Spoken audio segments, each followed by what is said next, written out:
અમદાવાદ જિલ્લા ભાજપ સંગઠન પ્રમુખ તરીકે શૈલેષભાઈ દાવડાની વરણી કરવામાં આવી છે, જે સાણંદના રહેવાસી છે. તેમને જિલ્લા ભાજપ પ્રમુખ નવનિયુક્ત કરવામાં આવેલ છે. સાણંદ તાલુકા ભાજપ કાર્યાલય ખાતે જિલ્લા પ્રમુખનું ફટાકડા ફોડી પુષ્પ વરસાવી મીઠાઈ ખવડાવી ભવ્ય સ્વાગત અને સન્માન કરવામાં આવ્યું હતું. તેઓ 3 ટર્મ જિલ્લા મહામંત્રી તેમજ જિલ્લા યુવક મોરચા અધ્યક્ષ રહી ચૂક્યા છે. તેમજ સંઘમાં પ્રાથમિક વર્ગ શિક્ષિત પણ છે. ધારાસભ્ય કનુભાઈ પટેલ, તાલુકા ભાજપ પ્રમુખ હસમુખભાઈ સોલંકી, શહેર ભાજપ પ્રમુખ વિરેન્દ્રસિંહ ઝાલાએ ફુલહાર પહેરાવી ભેટ આપી સ્વાગત કર્યું હતું. તેમજ ચૂંટાયેલા પ્રતિનિધિઓ અને સંગઠનના હોદ્દેદારોએ અભિનંદન પાઠવ્યા હતા.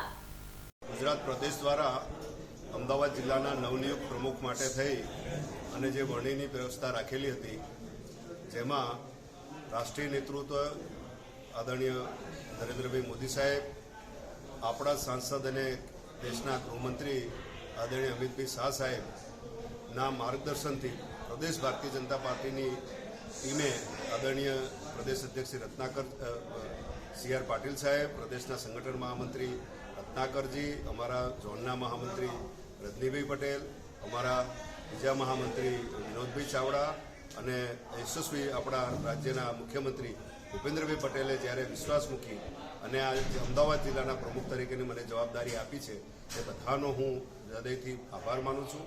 સાણંદ તાલુકામાં અમારા પ્રથમ વખત જ્યારે આ જવાબદારી મળી છે, ત્યારે સાણંદ તાલુકાના પણ શહેર તાલુકાના કાર્યકર્તાઓને પણ ખૂબ ઉત્સાહ છે.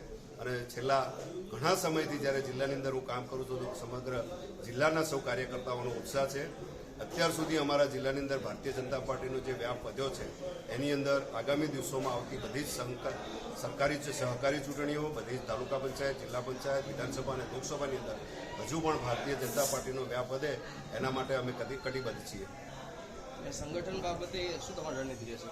સંગઠનની અંદર અમારી જે ટીમ છે, હજુ પણ જ્યાં પણ અમારું કમળ નથી ખેલેલું એવા કરીબન 10 થી 15% જ બૂથો બાકી છે. બાકી અમે 85% બૂથોની અંદર જ્યારે ભારતીય જનતા પાર્ટીનું કમળ ખીલેલું છે, હજુ બાકી રહેલા જે બૂથોની અંદર જે છે ત્યાં પણ અમારું કમળ વધુમાં વધુ ખીલે, એના માટે સૌ અમારા કાર્યકર્તા, ચૂંટાયેલા સૌ પ્રતિનિધિઓ અને માન્ય સૌ ધારાસભ્ય, સંસદ સભ્યોનો સહયોગ લઈ અને પાર્ટીનો વ્યાપ વધે એ પ્રમાણે અમે સૌ સાથે મળીને કામ કરીશું.